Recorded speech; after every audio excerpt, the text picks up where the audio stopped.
Mengapa saya bilang di video pertama, hal yang paling penting diketahui oleh YouTuber pemula yang ingin channelnya berkembang dengan cepat adalah mempelajari SEO. Ingin tahu jawabannya? Ikuti video ini.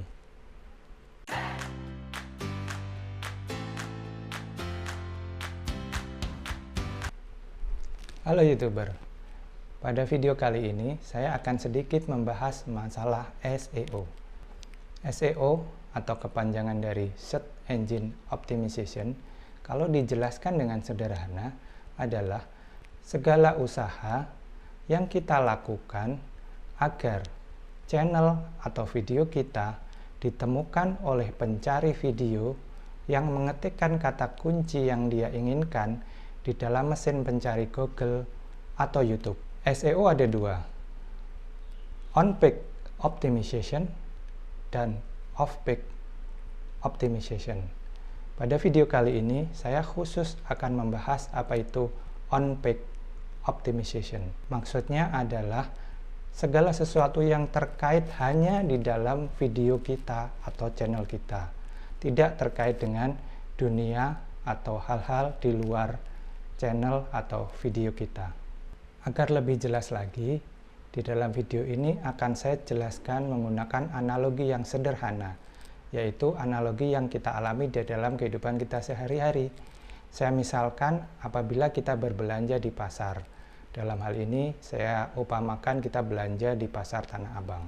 Tanpa berpanjang kata, marilah kita ikuti penjelasan saya tentang SEO berikut ini. Nah, sekarang sudah berada di slide. Kita langsung mulai dengan kepanjangan dari SEO. SEO kepanjangan dari Search Engine Optimization. Sedangkan definisi dari SEO adalah segala usaha yang kita lakukan agar channel atau video kita ditemukan oleh pencari video yang mengetikkan kata kunci yang dia inginkan di dalam mesin pencari Google atau YouTube. Sebagai contoh, apabila kita membuka YouTube dan menuliskan kata kunci tertentu, misalnya di sini kita menuliskan kata kunci mengorganisir tag YouTube. Di sini akan langsung diperoleh hasil bahwa video ini, dan ini kebetulan video saya ya, video ini menduduki ranking pertama dari mesin pencarian YouTube dengan kata kunci mengorganisir tag YouTube. Apakah otomatis banyak viewernya? Oke, kita simpan jawabannya di bagian akhir video ini akan saya jelaskan. Untuk selanjutnya, saya akan menjelaskan apa itu SEO dengan cara yang lebih sederhana. Saya menganggap atau menganalogikan SEO itu seperti kejadian kita berbelanja di pasar. Jadi, secara offline, kita belanja di pasar dan diasumsikan di sini pasarnya adalah pasar Tanah Abang. Ya, secara offline di pasar Tanah Abang, akan ada pembeli yang datang untuk berbelanja. Di pasar Tanah Abang ini misalnya ada nama toko seperti yang ada di bagian paling kiri. Kemudian ukuran toko ini saya simbolkan dengan bintang-bintang, artinya yang bintang 5 ini toko paling besar, di bawahnya ada bintang 3 lebih kecil, bintang 2, bintang 1, dan toko kita yang masih baru sebagai pemula, belum punya bintang dan tidak ada bintangnya. Dan di sebelah kanan ini ada nama barang dagangan yang disediakan oleh masing-masing toko tersebut.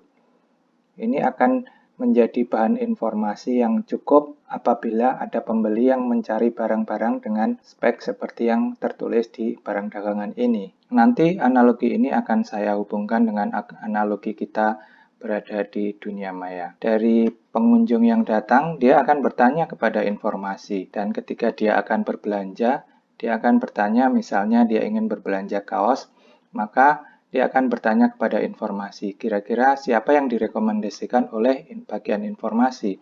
Setelah bagian informasi mencari data yang ada di database-nya, dia akan merekomendasikan mencari dari yang paling besar, paling lengkap barangnya, dia akan merekomendasikan toko abadi.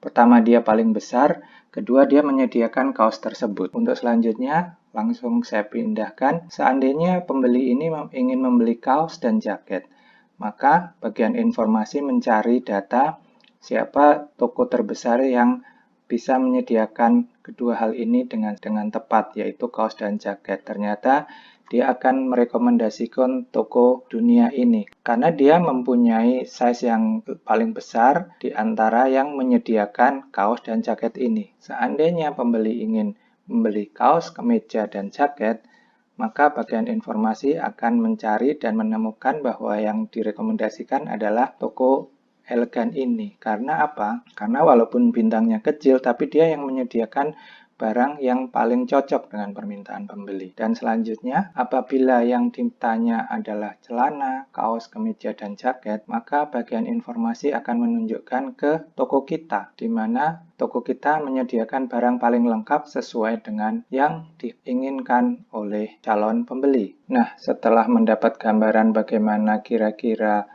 analogi ini dilakukan di pasar offline, selanjutnya kita pindahkan analogi ini ke dalam pasar online, di mana pusat grosir Tanah Abang ini saya anggap sebagai Google atau YouTube. Siapakah pembeli dalam hal ini?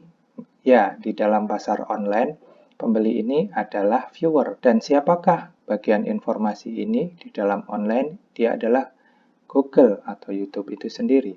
Kemudian di dalam pasar online ada barang dagangan. Di pasar online ini adalah sebagai kata kunci yang dipakai dan akan diketikkan di mesin pencarian Google atau YouTube.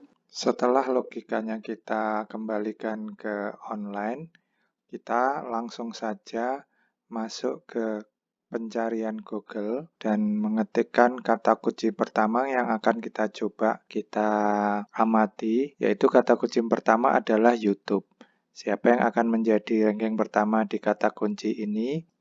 Ya, sudah pasti YouTube itu sendiri. Jadi ini tidak mengherankan. Kita langsung lanjut ke kata kunci yang kedua, yaitu judul YouTube.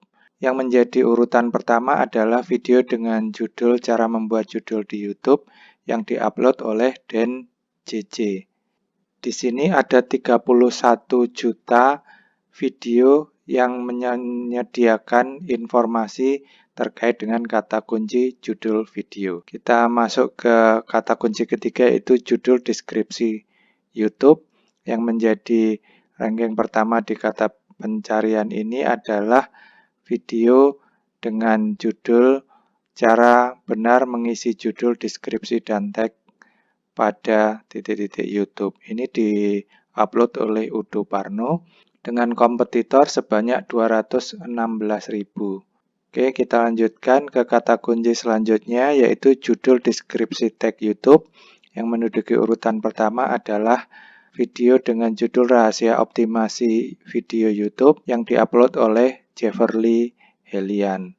Ini kompetitornya sudah mencapai 42.500. Kita lanjut ke kata kunci yang selanjutnya, yaitu mengorganisir tag YouTube. Di sini yang muncul sebagai video di urutan pertama di kata kunci ini adalah kebetulan ini adalah video saya dengan judul melakukan riset kata kunci mengorganisir judul, deskripsi, tag YouTube.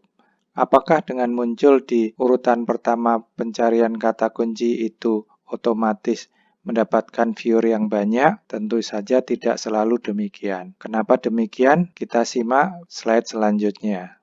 Ya, di slide selanjutnya saya sampaikan alasannya.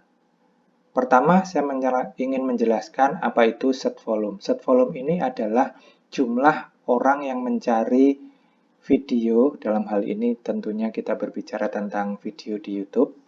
Jumlah orang yang mencari video dengan menggunakan kata kunci yang kita maksud. Sementara di sebelah kanan ini adalah jumlah kompetitor yang menyediakan informasi terkait dengan kata kunci tersebut.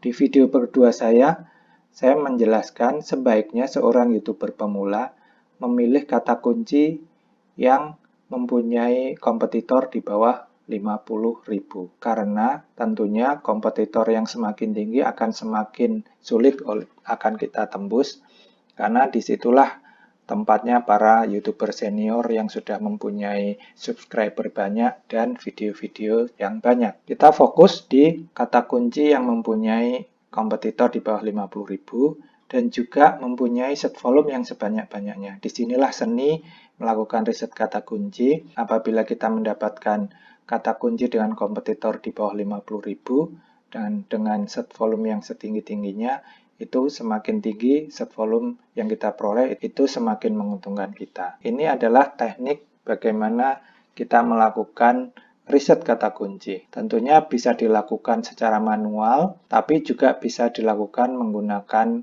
semacam aplikasi. Apabila ada aplikasi yang cocok, nanti akan saya bahas di video-video selanjutnya. Baiklah, demikian penjelasan saya. Akan saya sambung di video berikutnya, yaitu bagaimana tip SEO untuk YouTuber pemula. Terima kasih telah menonton video ini.